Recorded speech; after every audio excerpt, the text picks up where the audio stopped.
Hey guys, welcome back. In today's video, we are going to have a step-by-step setup tutorial for Bambu Lab P1S. We will also go through some checklists that I think it's better to be aware before you start setting up your printer. These checklists will include my own experience and some commonly asked questions across different Bambu Lab user groups. If you are new to 3D printing, or if this is your first Bambu Lab printer, this video is made for you. Be sure to subscribe and hit the like button below. Let's get started.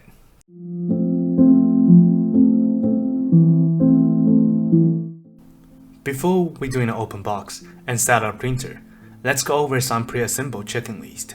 Checklist number 1, noise. The Bambu Lab P1S can print with amazing speed, but it comes with a cost. That is noise. It is noisy box during high-speed printing. When you have a door open for printing PLA or PETG, the noise level could already reach 75 decibel, which is loud.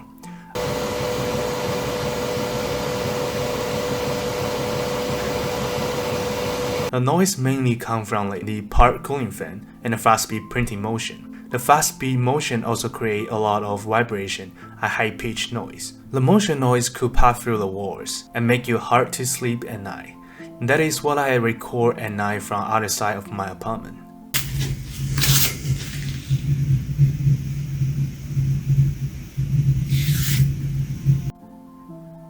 Calibration before every print will also make some noise. When the nozzle wipe on the poop door area, when the bed and extruder head is doing some resonation calibration passes, you will hear noise like this.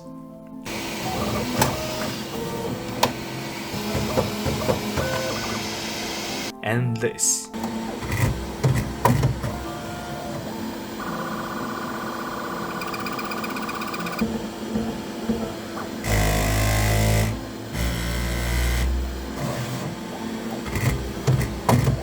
It might make you concerned if anything goes wrong when you just started to play around, but I'll tell you, it's totally fine. However, if you are hearing something like this randomly or during the initial setup, when the build plate is moving up and down from Z-axis,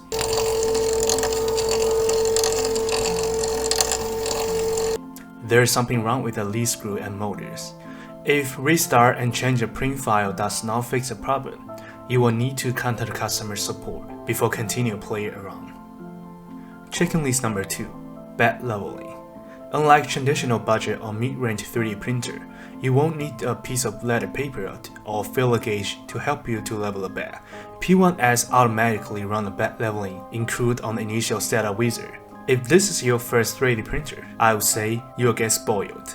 But if you are someone who came from other printers, you'll be like, where the heck is I putting my Z offset values at? There is actually no place for you to put the Z offset value on this printer. The only place located at a slicer.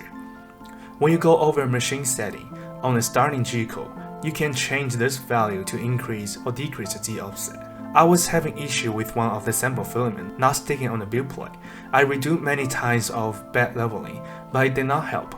Until I increase the first layer thickness, it does help, but change the Z offset value from the starting G code is more effective way to help the bed adhesion. Checklist number 3, filament does not stick on the build plate.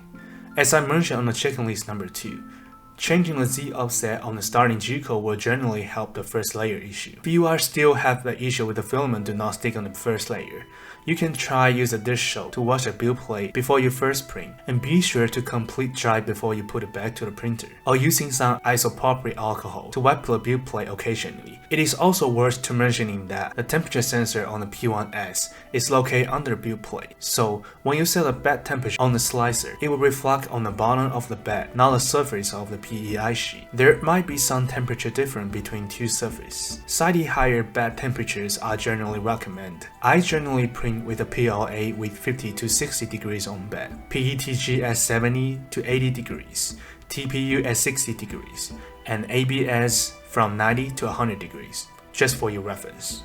Checklist number 4, nozzle temperature. Since we already have talked about the bed temperature, let's continue to talk about the nozzle temperature. Due to high-speed printing, the flow of filament within the nozzle will be greatly increased. If you pay attention when you manually purge a filament from the extruder, the temperature normally will drop as you force the filament through the hot end. Thermodynamic law tells us that energy cannot be created or destroyed. Simply, the heat is transferring from the hot end to the filament. Back to the nozzle temp.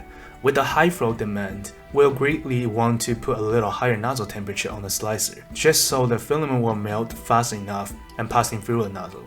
I keep the nozzle temperature setting as default from the beginning. I suggest you do so as well. If you encounter any extrusion problem or printing quality issue, go back and add the temperature as needed. Also, be sure not force too much filament flow manually or change the setting from the slicer. The nozzle of this printer is press fit within the hot end. Overflow will push out the nozzle sometimes. Checklist number 5. Slicer. All Bambu Lab printers have highly integrated slicer called Bambu Lab Studio. You could directly send a file via the slicer after downloading the cloud service add-on. The layout and logic are a little different if you come from creality or prusa slicer. It might take a while for you to get used to it. After you get used to it, the workflow is simple and the slicer is easy to use overall, which I will bring you through the initial setup for the slicer later on this video. Checklist number 6. Filament Jamming. P1S use PTFE tubing to guide the filament into the extruder. Due to this limited space above the extruder, filaments sometimes will get pinched around the overbending area. There are many solutions to use to fix this problem. Just simply print and install this, you are good to go. Also, the PTFE tubing will be rubbing against the top glass panel, leaving some stains like this. Some people suggest that removing this clip will be fixing it, but I decide to just leave it around and clean the glasses occasionally. Checklist number 7. Regular maintenance. Like all the 3D printers, P1S also require regular maintenance. Depends on how you are using the printer. If you are running it into a dusty environment and heavily running it 24/7, you might need to do the maintenance more frequently. But if you are a regular hobby user like me, maybe every other 3 months is good enough. The regular maintenance is simply focused on cleaning a linear rod, carbon fiber rod, and cleaning the dust internally. Re-loop the linear rod and lead screw after cleaning. Notice you don't need to apply anything on the carbon fiber rod, since the copper bearing has self-looping features.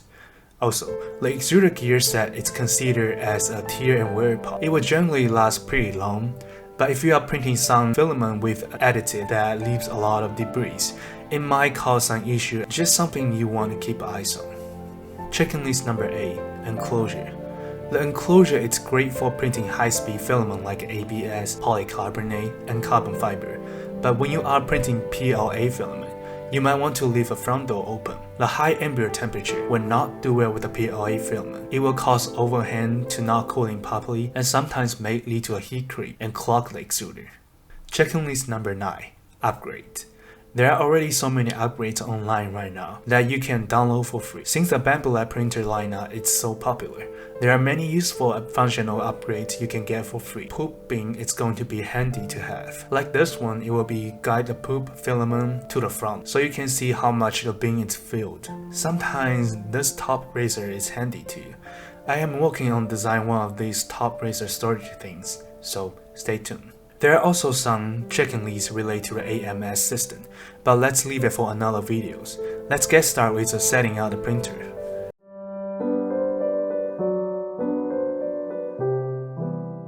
Within this square box, P1S comes with everything pre-assembled. The box is a little heavy, watch out for your back. You can see the printer is nicely packed. But I have also seen so many posts that people have received a shadow front glass door due to the shipping. If you have encountered this problem, contact Bambu Lab customer service directly. Also, always work around the printer to make sure the side and back panel does not have any dent or damage during the shipping. If you order P1S with the AMS system, the AMS system will be packed within the printer. There are also sample filament under the box. Simply remove all the tape and glass out first. The front glass door cover could be removed from the internal side.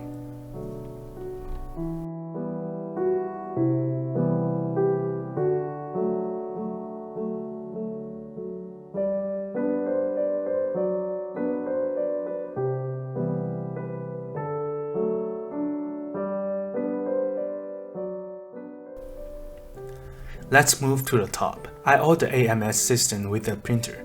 If you only have P1S, there might be slightly difference here.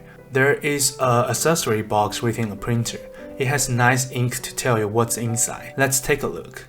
There is a glue stick, a spare nozzle, filament holder, AMS connector cable.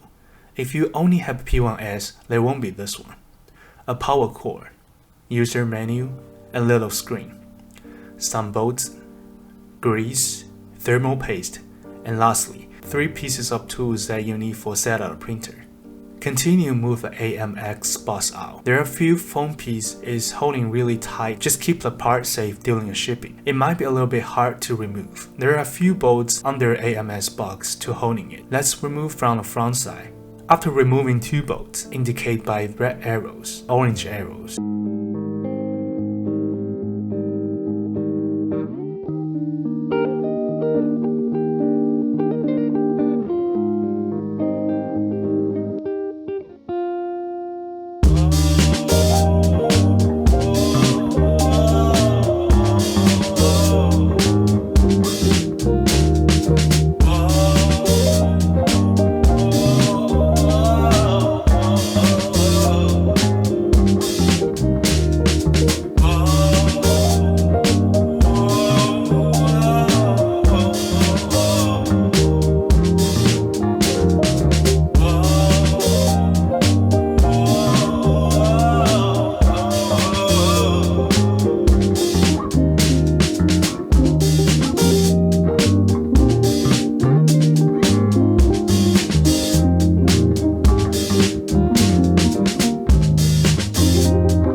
AMS system cable. This side with a right angle goes to the printer, and a straight one goes to the bottom of the white box. Also, connect 2 straight ones from the AMS to the white box.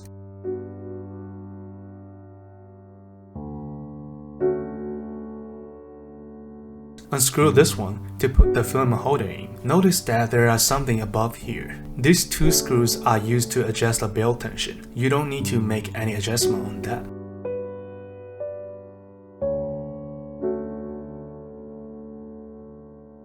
Connect the little screen to the front. You will need to put a wire back to the slot first, then place it on the screen slot.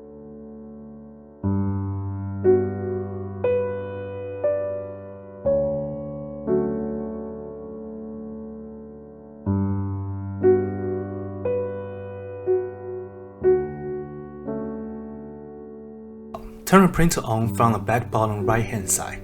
Follow the setup wizard from the monitor. As the printer back goes up, you can remove the foam ball stuck underneath it. Pay attention here. If you hear some grinding noise as the printer bed moves up, contact the customer support. The printer will start doing some self-calibration for the first time. You may start hearing some shaky vibration noise. It's normal. If you like to use the mobile app called Bambu Lab Handy, you can also scan a QR code during this process. The entire self-calibration process might take somewhere from 10 to 15 minutes. You can get yourself some drinks or go to wash a build plate with soapy water. Make sure you dry the build plate fully before you put it back. Now, what's next? You could use a sample filament that comes with a printer and try some test print file come with an SD card and experience some hyper performance.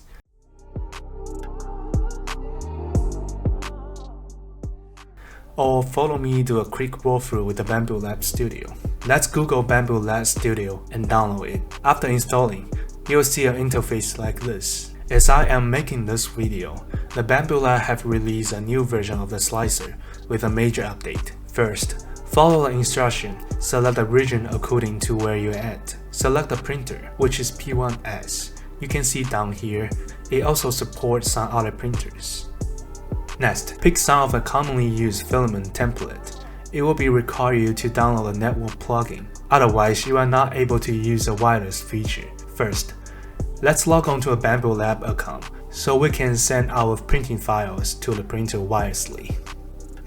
Let me give you a general workflow breakdown here. Let's assume that you have followed the previous steps to download the network add-on, and you also log on to your Bambu Lab account. Now we are at the main interface of Bambu Lab Slicer. What do? From all those words, terms and features, it is basically the same thing with the other slicer. First, add the model that you want to print to your slicer. Select the printer. Select the filament, then make some adjustment accordingly. Then slice the model and save it or send it to your printer. It's just as simple as that. Are you guys still there? Let's go through all the steps. First, select the printer. As we already have select P1S as our printer on the earlier step, it will show here P1S 0.4 nozzle. We can make change to our starting G-code and other settings by clicking it here. But if you are a beginner, I'll suggest leave it alone. Next, jump to the filament section. As we select some template filament in the earlier step, now you can select them from the drop-down menu. Let's say we want to print PLA, select the PLA and click here to make some change. Also, always remember to save your change and rename the filament according to your preference. As we mentioned earlier, the high-speed printing may require slightly higher temperature. You can make change in this area. Your printer should come with a gold color PEI build plate, but let's put bed temperature to all those boxes here. For other setting, I'll suggest to leave it as default for now. Notice you can select advanced mode, unlock more settings for you to change, but leave it for now as well. I don't want you to get overwhelmed by all those settings here. If you have an AMS system, you can click plus sign to add more filament on your preset to print multicolor. Below the filament is a process section. You can change so many printing settings here. Again, leave their advanced mode unselect until you know what you are doing. Underneath, we have a layer height. The most popular layer height is 0.2mm for 0.4mm size nozzle. It is just a sweet spot to get enough detail and shrink down the printing hour generally. First layer height is changed to the first layer. For some filament that does not stick on the build plate, you can increase it to 0.3mm, so there will be more filament gets pushed out and stick on the build plate on the first layer. I normally leave it at 0.2mm. Now there are a lot of settings that you don't necessarily need to change. I think it's best to leave it default if you are beginners. Jumping to the strength menu. The wall means how many vertical walls will be slide on each layers. The more wall loops means the thicker wall on the print. You can leave it at 2 or change it to 3 layers. Next, you can change the top surface and bottom surface filling pattern. I personally like a monotonic, so leave it as it. 3 short layers is set how many fully infilled layers on the top and bottom layer. Next, infill density. The more infill density normally means more strength to the printed part. But at the same time, it will cost more filament and take longer to print. Normally 15 to 20% are sweet spot for the general purpose printing. Support is for something that has overhang on the air. The filament does not have a supporting comes from build plate, so we will need to enable it to make it possible to print. For example, parts like this one will require support, otherwise it will fail. Part like this, you won't need to add support, but it is just a thumb of rules. It still depends on the specific print. You will learn more about this as your printing journal goes. The failed prints will give you great lessons. The last one is some other settings. You won't necessarily change for the most models, so again, leave it to default for now. Okay, if you want to print a vice model, it is located here. A vice model will look like this. It will only print the most outer shell layers for the model you added here. Now follow me, adding the model from here, then go to the left, change the setting as we just covered. Slice plate. It will slice the model to a G-code file that printer could recognize. You can directly send the file to a printer by clicking Printing Play. If you are using an AMS system, it will ask you to select each color on a different slot. Select Send. It will send to the printer wirelessly. Now jump into the top bar. Now we can move Device section and check out our printer current status.